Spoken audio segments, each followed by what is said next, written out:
ఒక వ్యాపారస్తుడు వస్తువును కొనేటప్పుడు మరియు అమ్మేటప్పుడు మోసం చేస్తున్నాడు. కొనేటప్పుడు తీసుకోవలసిన బరువు కన్నా 20% ఎక్కువ మరియు అమ్మేటప్పుడు ఇవ్వవలసిన బరువు కన్నా 20% తక్కువగా ఇచ్చి ఆ వస్తువును కొన్న వెలకే అమ్మటం వలన వచ్చే లాభ శాతం ఎంత? కొనేటప్పుడు తీసుకోవాల్సిన బరువు కన్నా 20% ఎక్కువ తీసుకుంటున్నాడు. 20% మనం ఏ విధంగా రాసుకోవచ్చు? 20/100. దీన్ని మనం 1/5 రాసుకోవచ్చు. కొనవలసింది 5, 1 ఎక్కువ తీసుకుంటున్నాడు. కాబట్టి మొత్తం ఎంత? 6. అమ్మేటప్పుడు ఇవ్వవలసిన బరువు కన్నా 20% తక్కువ అమ్ముతున్నాడు. అంటే దీన్ని ఏ విధంగా రాసుకోవచ్చు? 20/100.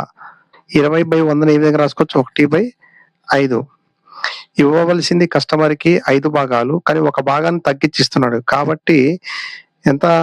4. ఇందులో కాస్ట్ ప్రైస్ ఎంత? 5. సేలింగ్ ప్రైస్ ఎంత? 6. దీనిలో కాస్ట్ ప్రైస్ ఎంత? 4.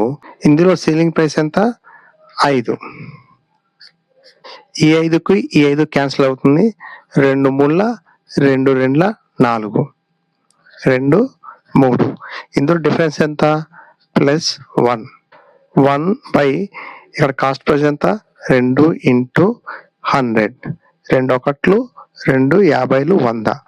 ఆన్సర్ 50%.